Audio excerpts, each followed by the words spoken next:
everyone, and welcome to today's webinar, Verifying the Energy Star application. And thank you very much to Corinna for the introduction. So a couple things before we start. So number one, I am recovering from COVID, so I may have to take some breaks for water at various points. So we'll just go with that.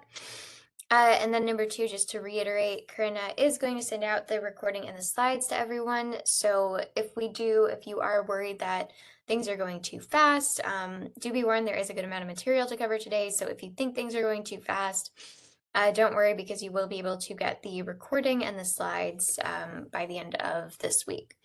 So that's that for the introduction. So today's webinar will provide an overview of the licensed professional's responsibilities and their role in the process of verifying an application. So thousands of buildings are pursuing high energy standards using the Energy Star certification as their model.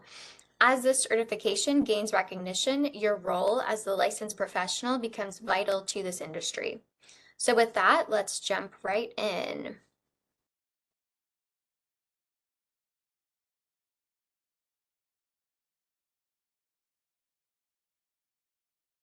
I'd like to start today by talking about the objectives that we will cover in today's session and also going over what you can expect to learn about in the next hour.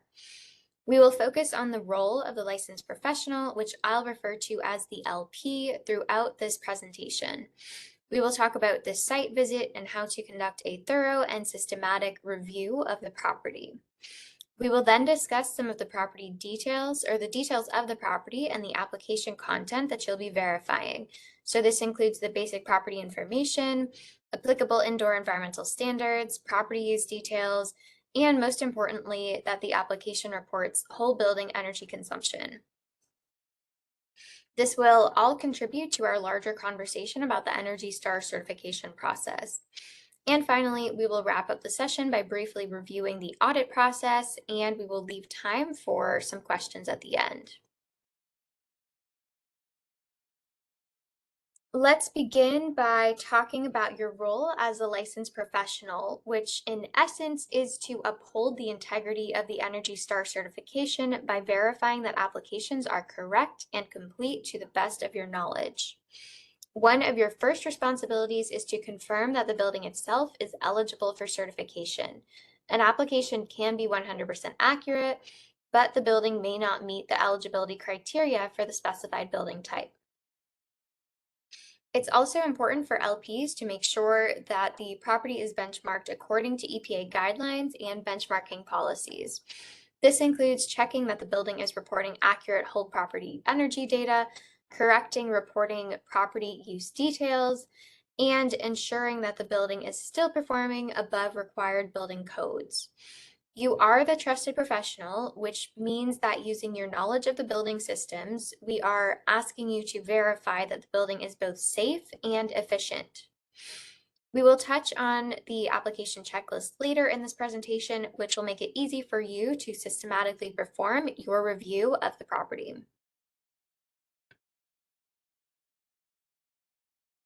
Before we go too much further, let's take a step back and review the eligibility criteria of the licensed professional. An LP must have a current license in any U.S. state, Canadian province, or territory of the U.S. or Canada as a professional engineer or registered architect, and they must also be in good standing.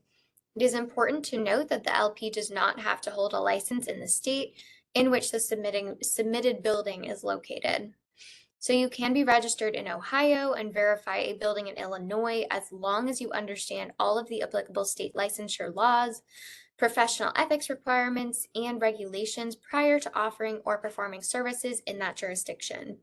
As such, your service region can be nationwide, and that allows you to reach a broader customer base. As the licensed professional, you also must have working knowledge of building systems and building performance standards, including ASHRAE Standards 55 and 62.1 and the IESNA Lighting Handbook. Some states might also have local or regional codes, but the Energy Star certification only requires that you comply with the federal level. The site visit is where the LP will verify all of the building information and ensure that the property is comfortable and safe for human occupancy. While the LP may engage a representative to conduct all or part of the site visit while under the LP's direction, the application must still bear the seal and signature of the licensed professional. The LP is still responsible for all of the work that is performed by others. I recommend taking a copy of the application with you during the site visit to ensure that what you are seeing in the building aligns with the information in the application as well as the LP guide. And then also a link to the LP guide can be found on this slide. And once again, as we will be sending out a PDF of this slide deck, the links will all be hyperlinked, so you can just click on that link and you'll be able to find it. So this LP guide is a 35-page comprehensive document that provides LPs with step-by-step instructions for U.S. buildings on how to correctly verify the reported data and assess indoor environmental quality. I also want to mention the time period during which the site visit may be conducted. Site visits need to happen either during the 12-month performance period or in the 120 days following the period ending date. Even if nothing substantial has changed within the building since the last site visit was performed, if it was not within the applicable time period, it is not valid.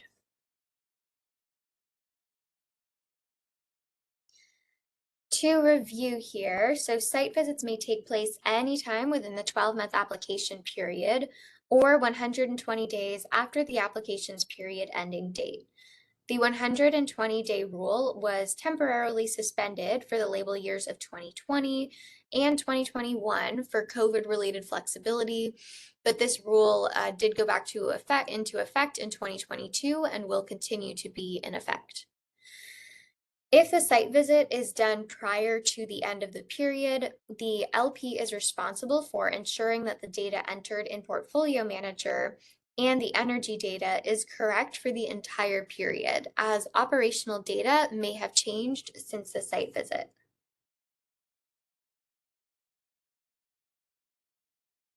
Note that a site visit can be used for 2 consecutive application years as long as the building received an Energy Star certification in the previous year and a new site visit has been conducted for that year. So for example, a building that earned 2021 Energy Star certification for the 12 months ending May 2021 and that had a site visit conducted before the 2021 reporting deadline in the 2021 calendar year, they can reuse that site visit for their 2022 Energy Star application. Again, though, it is important to still ensure that the data and conditions shown on the application for 2022 are still accurate and acceptable, even if a 2021 site visit is used. But this may be done through communication with building staff and remote review of energy data rather than through a physical site visit. So now we are going to discuss the application contents in some more detail to help you understand how to ensure the reported data is valid. And I'm going to take a quick drink of water.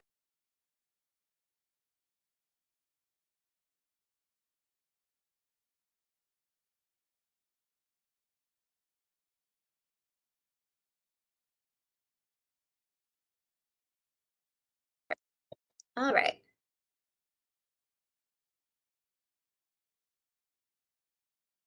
The Energy Star application generated from Portfolio Manager includes the property type, property use details, and energy consumption data, as well as a place for you to provide your signature and stamp as licensed professional, along with a signatory agreement. This is the standard format of the application for all building types, and this comprises what the licensed professional will need to submit with their review.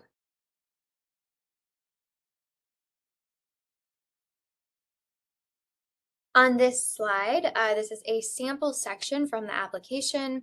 So you can see that there are checkboxes and a note section for each of the categories that were listed on the previous slide.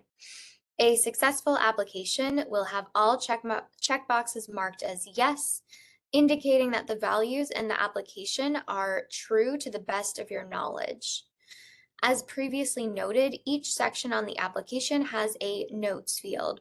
You do not necessarily need to include notes in every section, but if there's anything unusual or irregular about the property, the application, or the site visit, then the more information you can include here, the better. Your notes make it easier for application reviewers to understand your application, which in turn leads to a more efficient process with less emailing back and forth between the applicant and the reviewers. We will go into some examples of good notes later in this section. Shown here is the basic property information that is standard for all properties. Using your best professional judgment, you will be asked to review and confirm this information. I would encourage you to engage in conversation with the applicant, the building owner or manager, and to reference your observations while on site.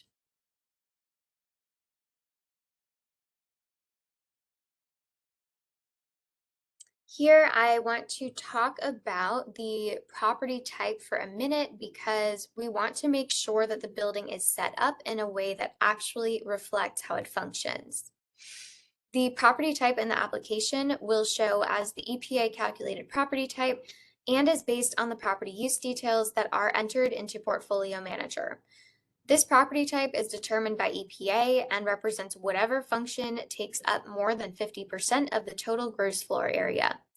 Typically, the entire property will be a single use, such as office or retail store, but you might have cases where an office building has a data center space broken out separately, for example, or a ground floor supermarket space.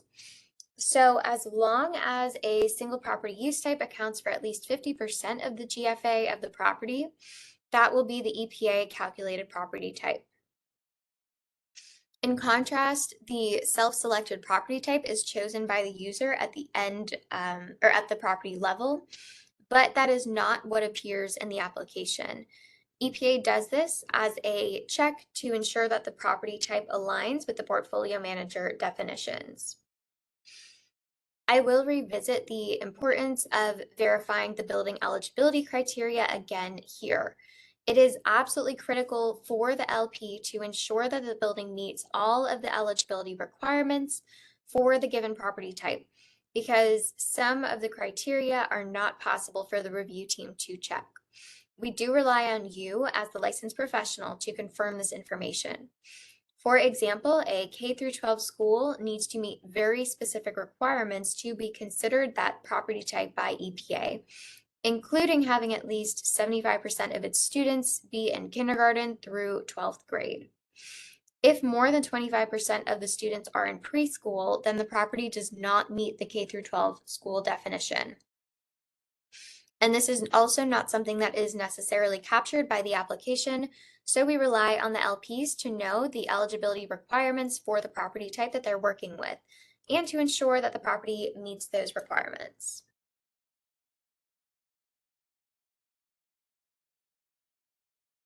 The gross floor area is a topic that can be difficult to interpret, and it's a metric that affects our energy use intensity. So we want to make sure to account for the space properly. The gross floor area is the size of the building as measured from the principal exterior walls. It is the sum total of all of the building's property uses reported on the application, and it should represent the whole building. A couple of examples here would be a cafeteria in an office or a leasing office in a multifamily building. These spaces should be included in the main property use. Leasable or rentable space should not be used to calculate the GFA because it is only a subset of a building's gross floor area. In the same vein, we also do want to include the space within mechanical rooms, storage areas, and lobbies, even if that space is not heated, cooled, or occupied during most of the building's operating hours. These spaces include services and amenities that directly support the main activity of the building and could reasonably be assumed to appear in similar properties across the country. Therefore, they should not be separately designated, but should be included in the gross floor area of the main property use. Gross floor area should not include the space in between floors, open balconies, or exterior loading docks. And as a general rule of thumb, the applicant should designate as few separate property uses as possible. Most of the time, you will be able to include 100% of your property's gross floor area in a single property use.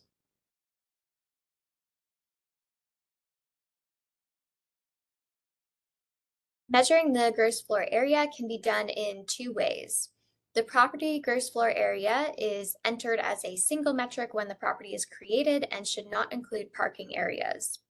The use total gross floor area, then, as it sounds, is the sum of the GFAs for the property use that have been entered, except for the parking property uses. These two totals, the property GFA and use total GFA, should be equal. The question about parking is one that we do see often, so we are going to spend a little bit of time on that here. If parking areas are submetered or can be separated and excluded, we will want to be sure that the applicant has not included parking in the GFA or energy totals. If the parking is not submetered, so if it's included in the main building meters and cannot be excluded, then it can be included in your details tab as a separate parking property use. However, its GFA should still not be included in the property GFA. It's accounted for separately. So to review, it's important that the property GFA and use total GFA are the same.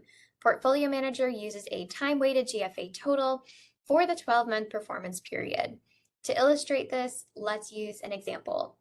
If a single floor of an office building becomes vacant as of June 1, then you might see the occupied space GFA decrease by 10,000 square feet as of June 1, and the vacant office GFA increased by 10,000 square feet as of the same date.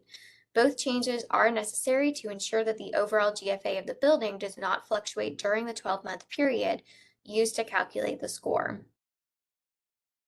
A couple of ways that you can verify a building's gross floor area are to collect copies of the building plans while on site, or by taking photos of the exterior of the building and using known reference points to approximate the building perimeter.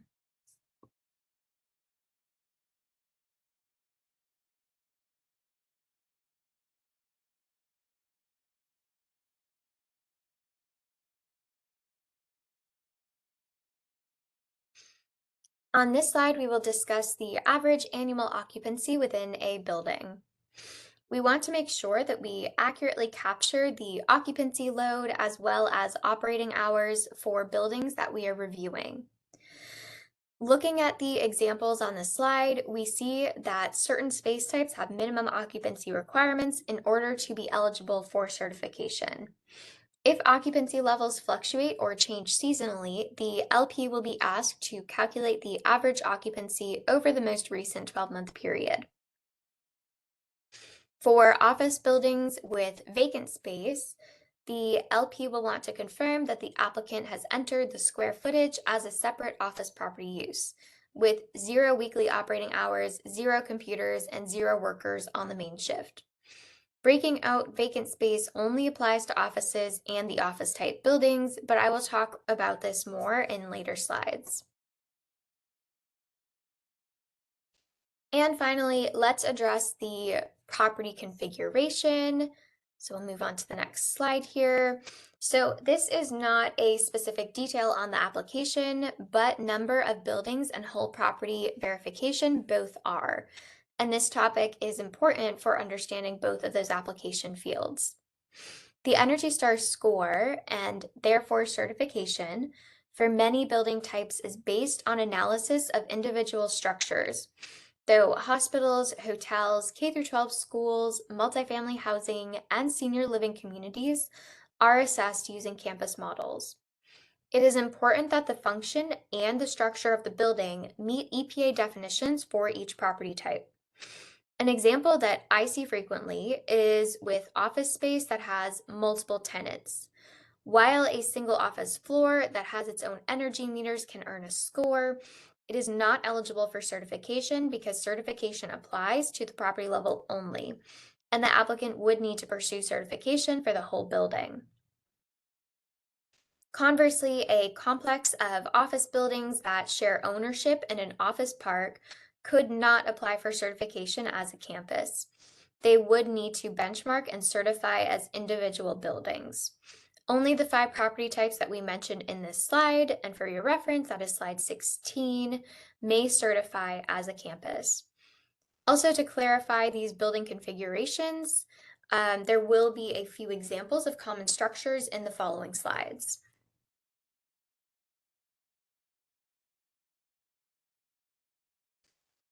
On this slide, we have 3 office buildings connected by enclosed walkways. Walkways between buildings are not considered functional shared space, even if they have lighting and HVAC. As we recall from the previous slide, office complexes are not eligible to apply for certification as a campus or a multi-building property. When verifying applications, the LP must verify that the property is truly a single, whole structure in order to apply for certification as a single building.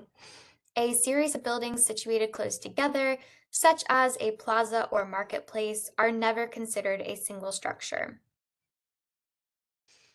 This remains true even if the buildings have the same owner, if they share a common heating or cooling source, or if they share an energy meter. They are still not considered a single structure. The main distinction between a single structure and a property with multiple buildings is that the building must have an actual physical connection that is complete and indivisible. So if these buildings also had, for example, a full underground parking garage and perhaps a large atrium with a central conference space connecting the buildings, then that would allow it to be entered as a single structure. By definition, the walkway between these buildings does not constitute a substantial connection, and so this property would need to be benchmarked as 3 separate buildings. Based on what we can see in the photo, these buildings are 3 single structures, and they would need to seek Energy Star certification independently as 3 individual buildings, assuming that they are office buildings.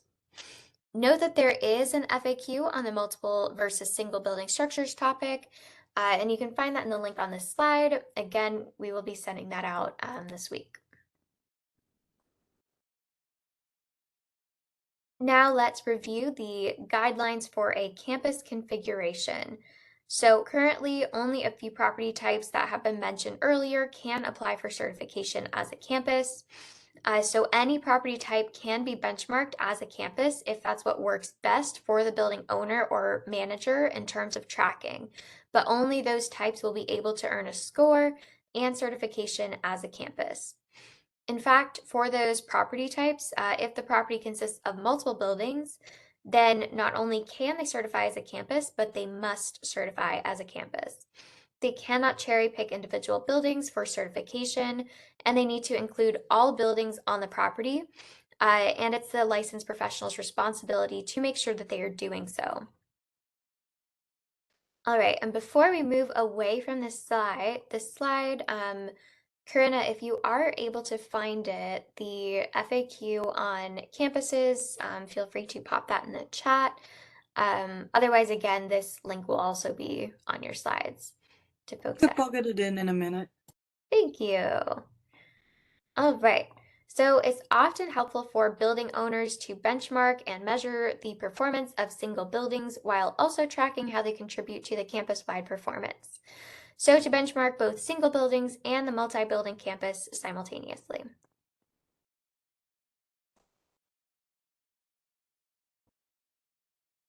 Here, let's take a look at this hospital campus for example. The image here shows us a typical hospital site layout where you will often have the general medical and surgical hospital that's connected to the emergency care unit, also a skilled nursing facility and a special treatment center. Immediately adjacent to those buildings may be several medical office buildings and outpatient care facilities that provide diagnosis and treatment for medical, dental, or psychiatric services. Even though all of these buildings may not be connected, they still support the primary function of that hospital, and therefore all of those buildings would need to be included in the hospital campus.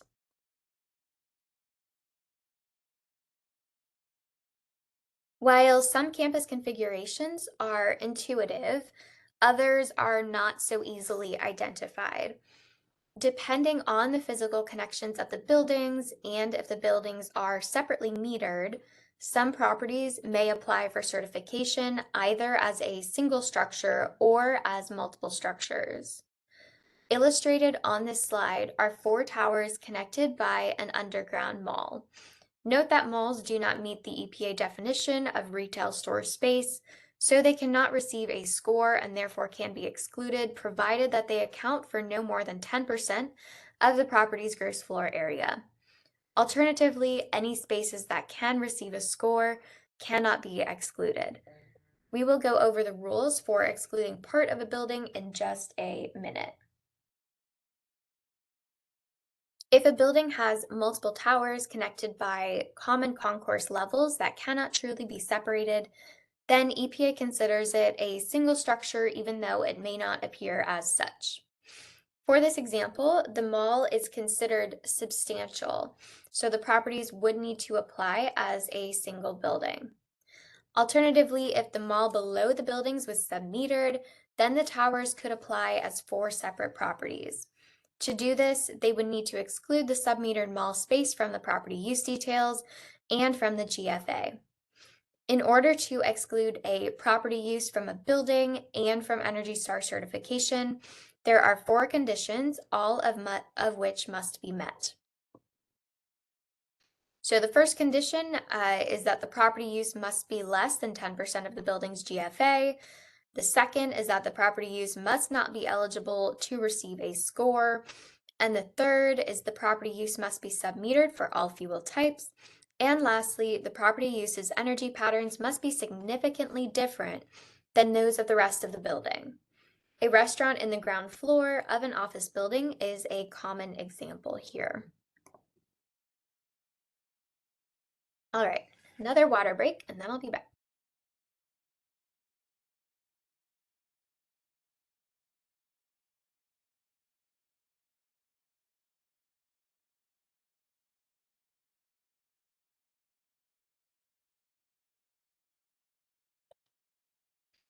Oh, and thanks for the link, Karina.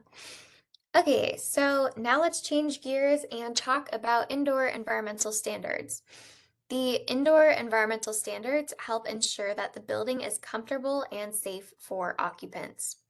As part of the review process, the LP is required to use their professional judgment and the guidance of industry standards to verify that indoor environmental quality standards have been met and that they have not been compromised in pursuit of energy conservation. The indoor standards that the LP should have working knowledge of include ASHRAE Standards 55 and 62.1 for thermal environmental conditions for human occupancy and ventilation for acceptable IAQ, respectively, as well as working knowledge of the IESNA Lighting Handbook. These standards reference the conditions that you need to verify in the application checklist. The reference standards provide more than one way to assess indoor conditions, and this is left to the discretion of the LP to develop the assessment procedure. There is no specific number of measurements required. This depends on the property and occupancy types and your assessment methods. For example, you may take more measurements in a school with 3 totally different buildings than you would in a senior care community with 3 identical residential unit buildings. This is an opportunity to really utilize the notes section because the answer may not be obvious. So say for instance, if during the site visit you observe multiple dramatic differences, so we're talking about a deviation of a third or more between the actual recorded and recommended illuminance levels in the building, the LP should not sign the application. Likewise, if you observe any indications of possible occupant thermal discomfort, such as personal fans, space heaters, window air conditioning units, or altered thermostats, be sure to record that in the application. As the LP, we are asking you to evaluate whether the property was meeting the standards for the 12-month application period. Note that the LP guide includes a measurement form for indoor environmental quality as an appendix. This form is not a required part of the Energy Star application, but it is required if your property is selected for an audit, which we will talk more about later. So it is highly recommended that the LP fill out that form during their site visit to ensure that they are taking all of the required indoor environmental quality measurements.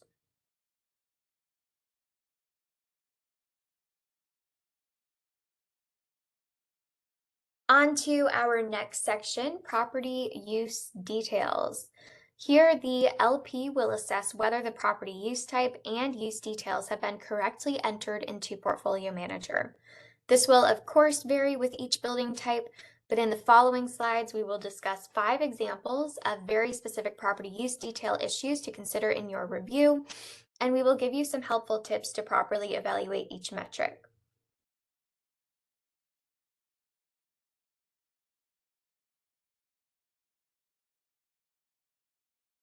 We will begin with the weekly operating hours. For buildings like offices and warehouses, these should reflect the hours that the majority of building occupants are in the building. For businesses that are open to the public, such as retail stores and bank branches, the weekly operating hours should include only the hours when the establishment is open to the public and not any setting up time or closing down time.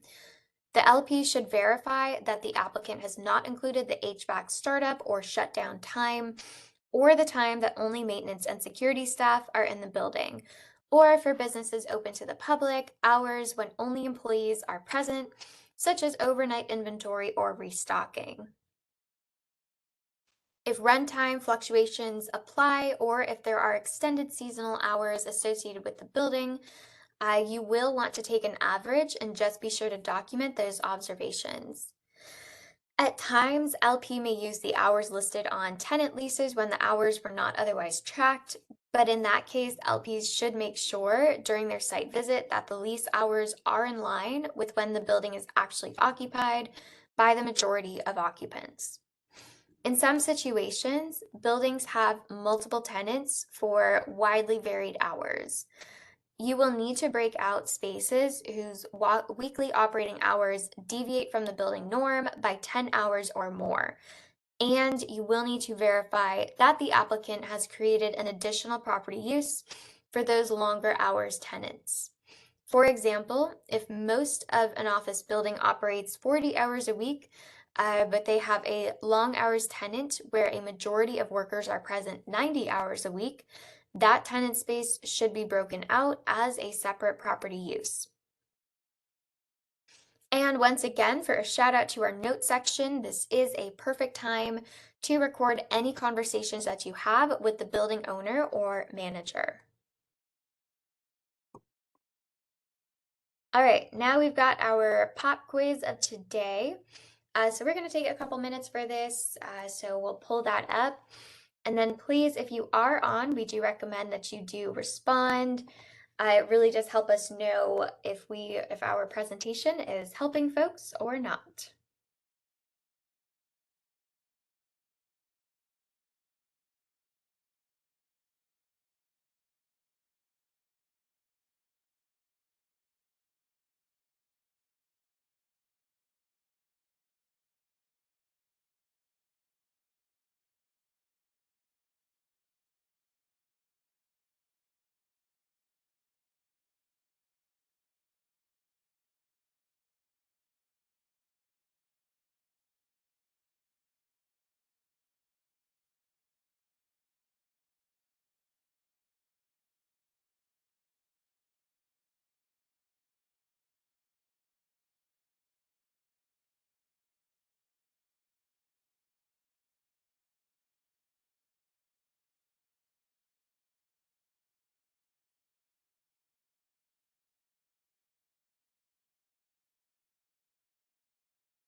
All right, let's close down that webinar and then we can go over the results.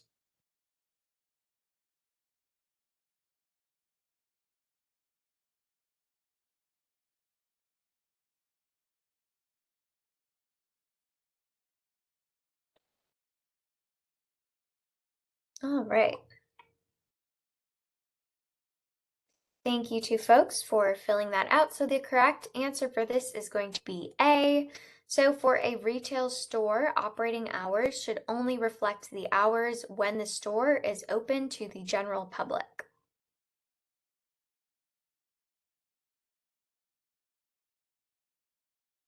In certain commercial properties, space is often left vacant for short periods of time as people and organizations shift in and out of the building. If that occupancy level fluctuates, then it should be kept up to date in the whole property occupancy value, which you can edit on your Details tab.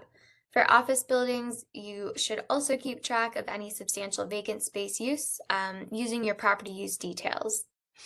If the vacant space in an office building is greater than 10% of the gross floor area, then, as previously noted, that vacant space does need to be entered as a separate office property use with 0 weekly operating hours, 0 computers, and 0 workers on the main shift. The LP must verify that the data in the application was maintained in both places as the values changed over time, both for the whole property occupancy as well as for the vacant space property details. And also, as a note, we will go over in Portfolio Manager 201, which is coming up, we will go over how to add in vacant space. So if you are wondering how to do that, I recommend attending that webinar. Transitioning on this slide to the topic of data centers. So sometimes it's not readily discernible if a space is a true data center or if it is just a server room. However, there is a difference. For true data centers, you will want to make sure that the space complies with the portfolio manager definitions. The LP will need to be sure that the space is broken out as a data center if any of these conditions are met. So number one, if there is a constant demand load of more than 75 kilowatts, a dedicated cooling system, an uninterruptible power supply or UPS, and 4, if there are raised floors. So those 4 bullets are going to be on this slide, and this is slide 27 for your reference. Smaller server closets, computer training areas, telecom closets, or print and copy rooms should not be classified as data centers. They should be included as part of the primary property use, typically an office.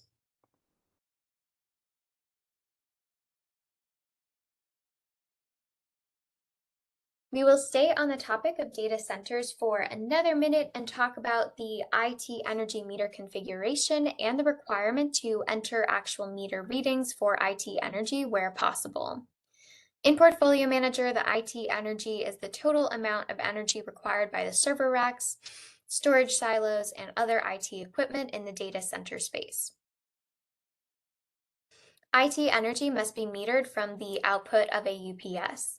If there is no UPS present, or if the UPS powers non-IT loads that account for more than 10% of the load, then it is acceptable to meter at the input to a PDU.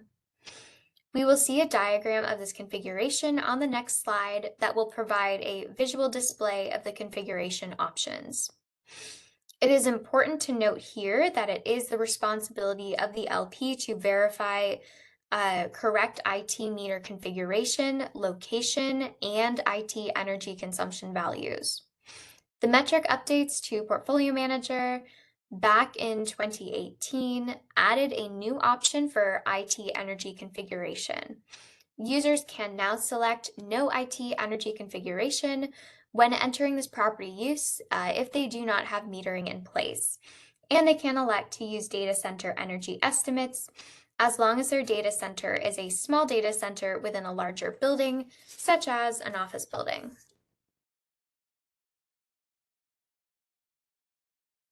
This diagram is super important, so I recommend definitely keeping track of this. This is slide 29.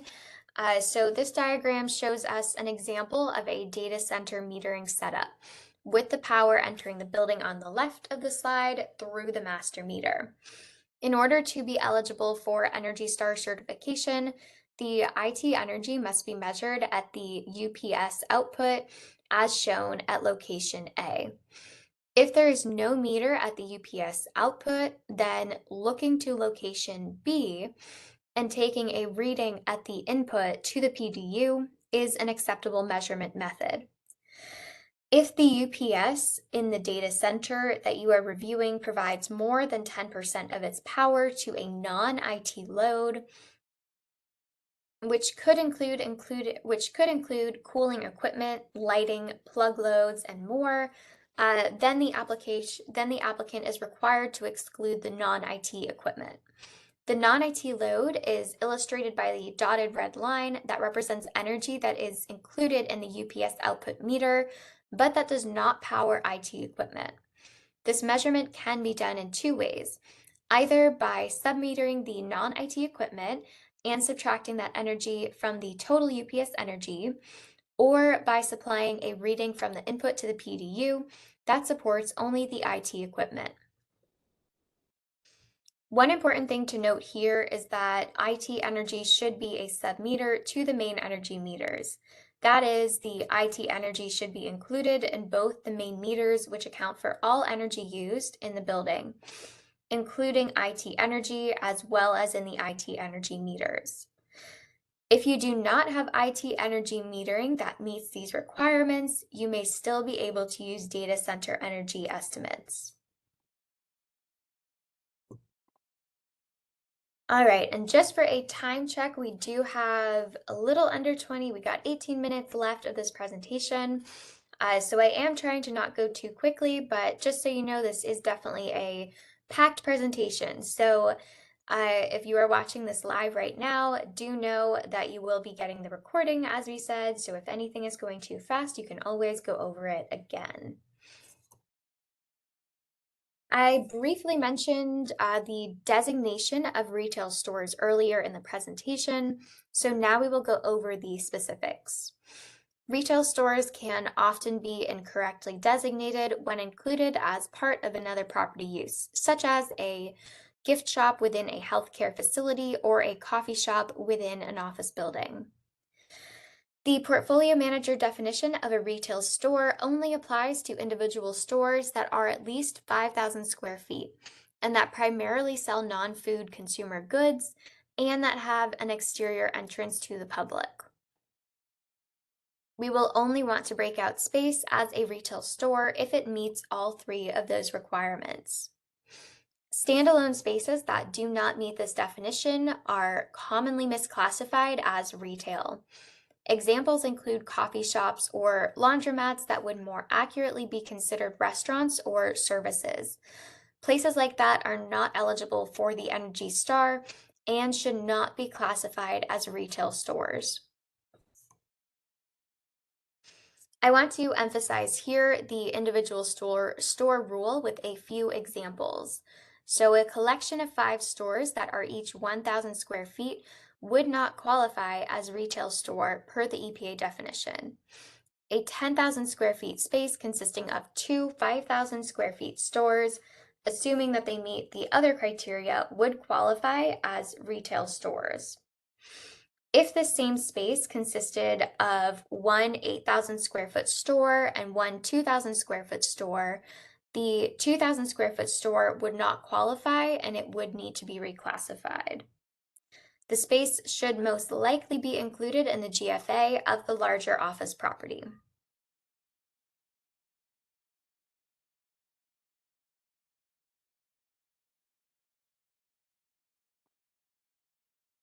We mentioned parking earlier in the presentation, but that is a section of the application that is often tricky. To review, if parking area is submetered or separately metered and can therefore be excluded, it is best not to include this area and its energy use in the application data.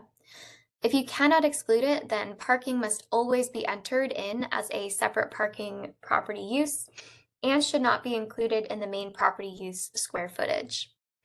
In this case, portfolio manager will estimate and back out the parking energy use to generate a score for the building's energy performance.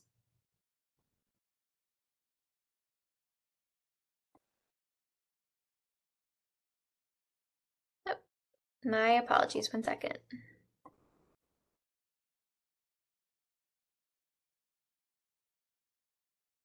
All right. So now you are ready to verify all values in the application. You'll want to be aware that Portfolio Manager uses specific definitions for certain use details, and it is the responsibility of the LP to verify that the applicant has provided responses that align with any special definitions. A few examples of these would be how Portfolio Manager defines weekly operating hours for different property types, which we went over earlier, but also things like the number of bedrooms in a multifamily building. For that detail, studio apartments should be considered to have 1 bedroom. For workers on the main shift, you need to make sure to only count the number of workers in the building at one time, not the total number of employees if a building has multiple worker shifts, so like a call center or a supermarket. There are examples of specific use detail definitions like this for every property type, so do be sure to familiarize yourself with those definitions. And for an average building, you should expect that it typically takes about 1 full day to conduct the site visit and to verify the information in the application.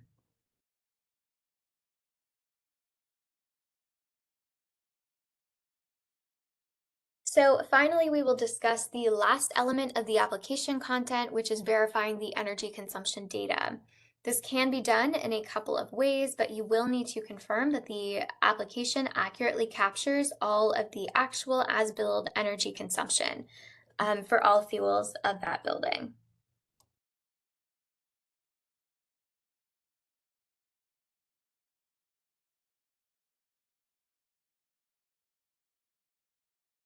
On this slide, this is a screenshot of the application checklist where you will need to verify that the meters reflect all energy used at the property and that all energy sources have been reported. In this section, you will want to be sure to include any inactive or decommissioned meters that contribute to the building's total energy at any point during the 12-month application period. A few ways to verify this information would be to have a conversation with the building owner or manager, or to perform a spot check of the building's energy meters, and to request copies of the energy bills.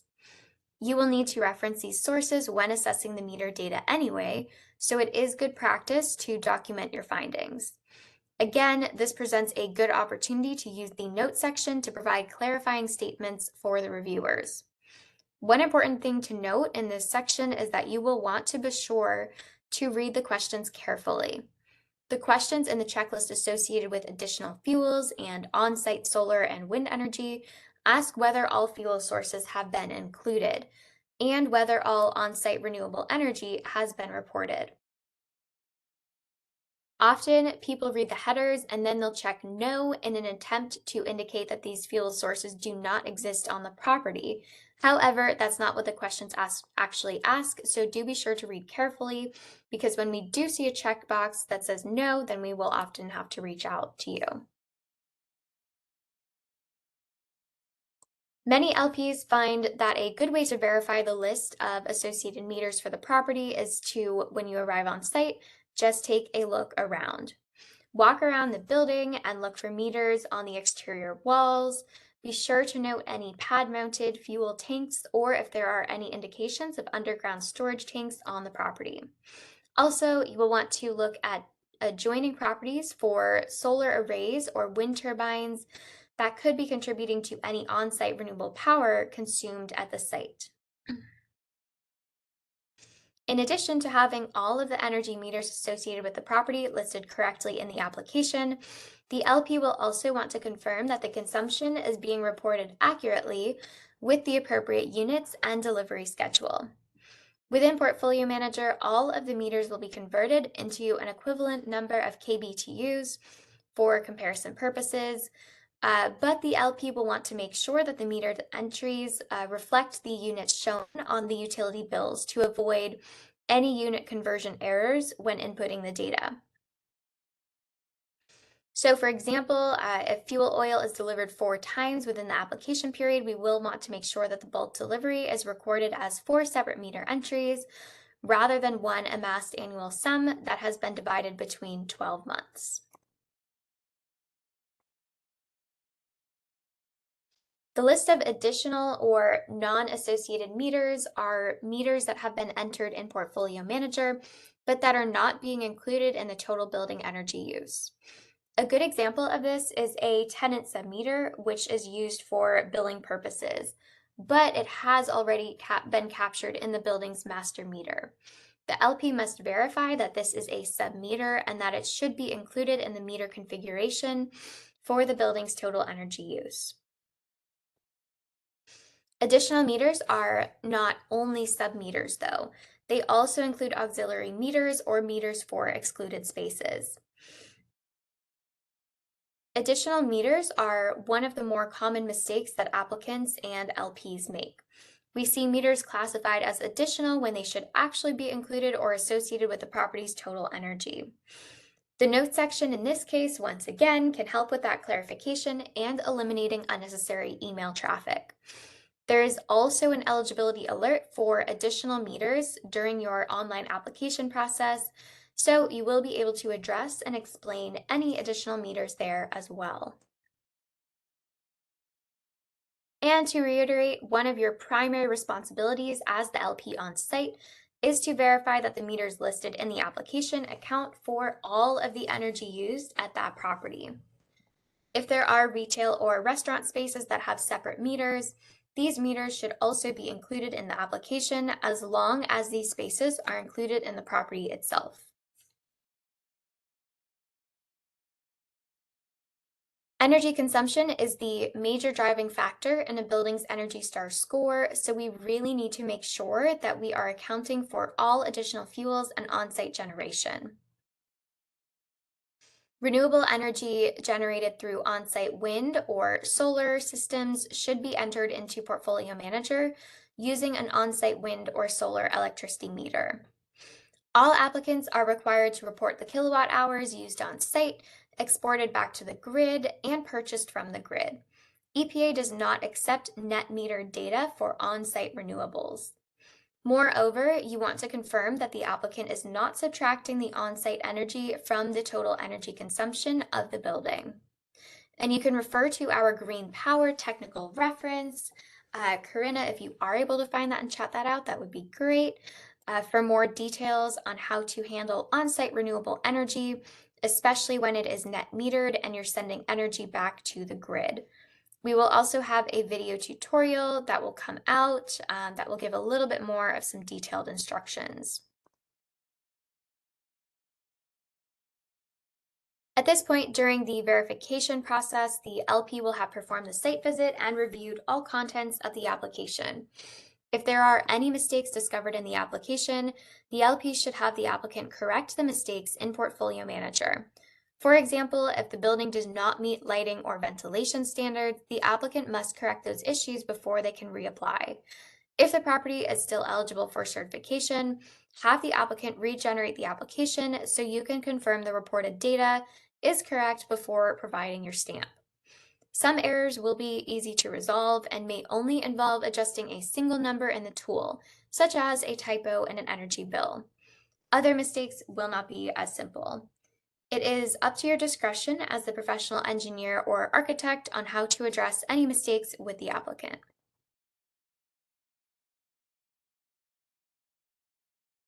All right, and as we are getting down to 5 minutes, we do still have a good number of slides to go. So I am going to try to get through these so that we do have time left at the end. So the final section of the application is for the LP to stamp and sign the application with their approval. The LP must apply his or her professional seal or stamp and sign the application to confirm that the information is accurate and in accordance with the LP guide instructions. If you don't have a stamp or seal, that is fine. You can either include a copy of your license with the application or our review team can verify your license online directly with your state or province's licensing authority.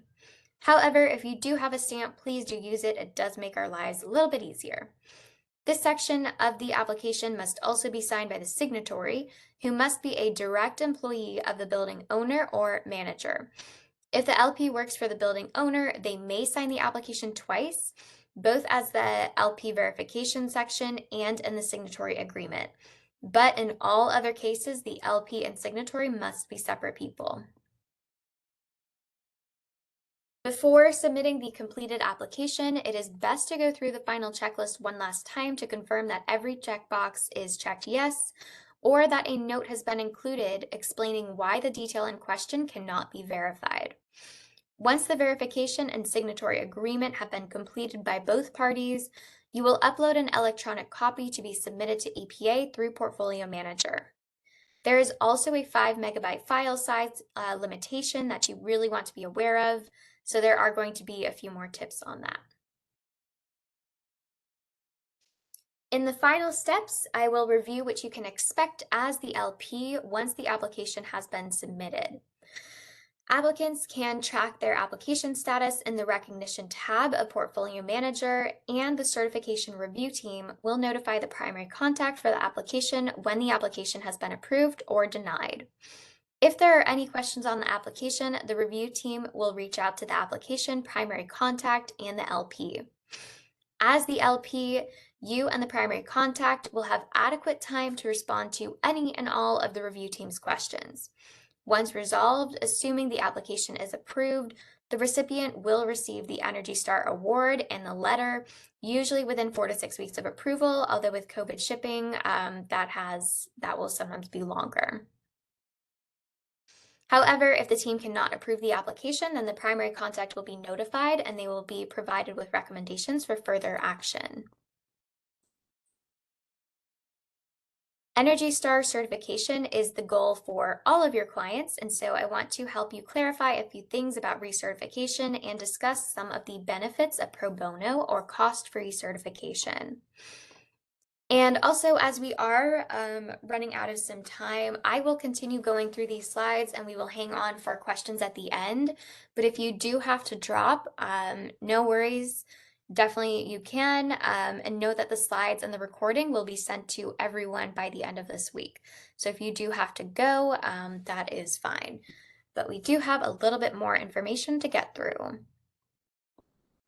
So the Energy Star certification label is usually the calendar year in which it was approved. For the 2021 label year application, the deadline for submission was, or rather for the 2022, it was in December. So a building that has earned the Energy Star certification becomes eligible to reapply 11 months after the year ending date of the last approved application. So this means that an applicant may reapply with 11 new months of data after the prior certification period. This is done to ensure consecutive and continuous certification. Many applicants that find this the most helpful are the property managers who have multiple properties which are slightly out of sync with each other on the recertification schedule. Allowing only 11 new months of data instead of requiring 12 means that applications that may have been a little late in prior years are eventually able to get back on the same certification schedule as the owners or managers' other buildings. You will likely have clients inquire about the recertification process, which is just the same as the initial certification process. It will require another site visit unless the last application site visit date falls within the new application's 12-month period, as we discussed earlier in this session. This is a great opportunity for you to maintain a long-term relationship with your client. As part of the recertification process, the LP will need to either perform another site visit to ensure that all of the performance standards are still being met. If a new site visit is not yet required, then you'll need to be in touch with the building owners or managers to request energy bills, or to discuss any changes in the building, and overall to ensure that the information on the application is still accurate.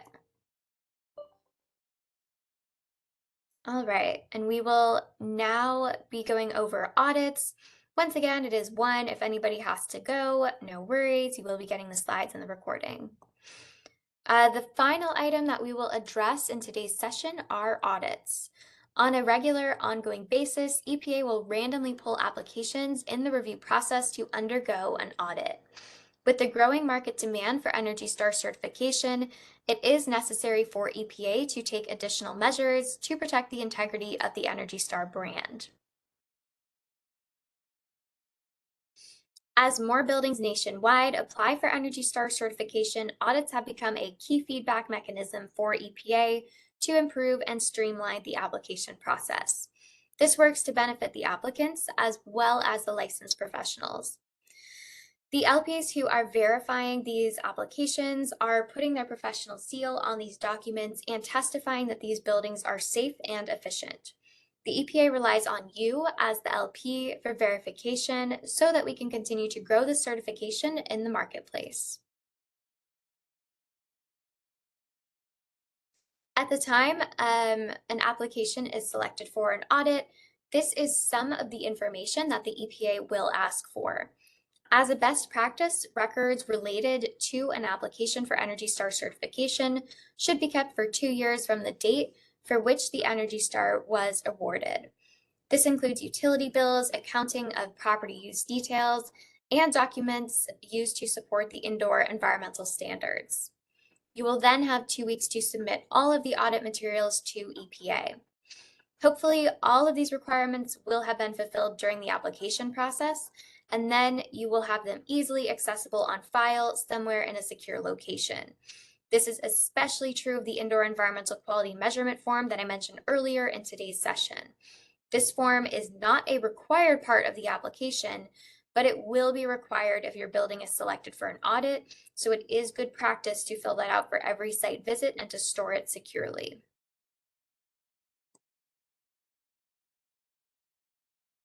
All right, we are going to skip over this one because it is for 2022. So in the event that an error is identified, there are a few things to be aware of. So when the mistake is identified during an audit, EPA will work with the primary contact to determine if the property is still eligible for certification. A revised application may be required in that case. If an LP is found to have falsified information on a building certification application, there are legal actions that can be taken. So it is very important for LPs to do their due diligence for every application.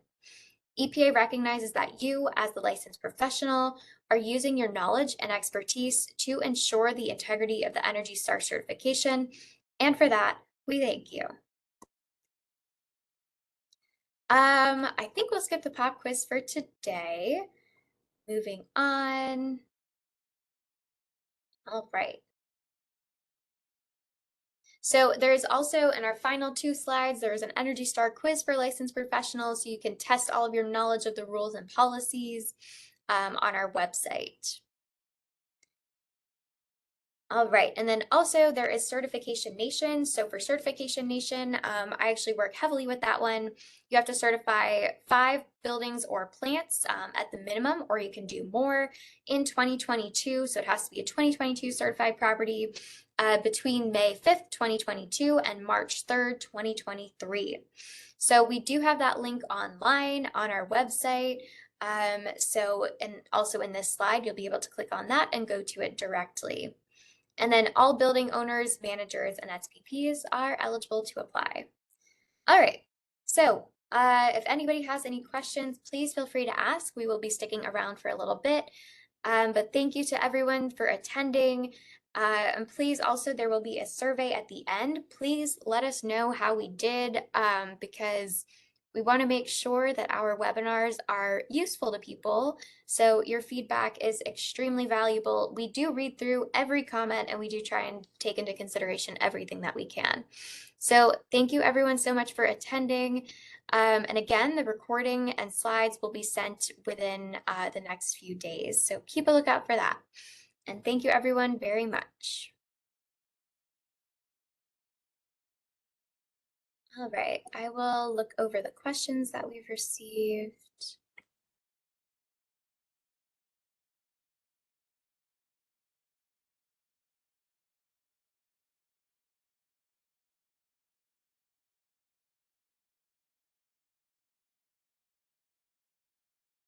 All right.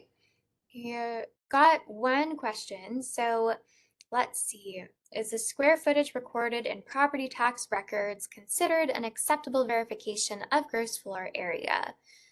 Let's see. So we do have a helpful article on that.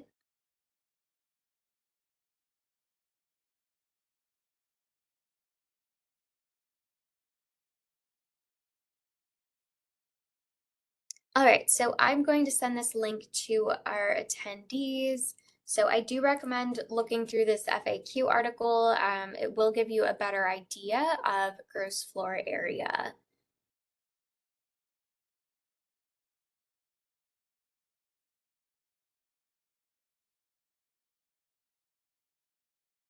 All right, let's see. We've got one more. Regarding indoor environmental standards, how does the LP know how many measurements to take and where to take them within the facility? Does the single sheet provided in the LP guide suffice, so 5 entries on each page, or do they need to provide multiple sheets for more than that?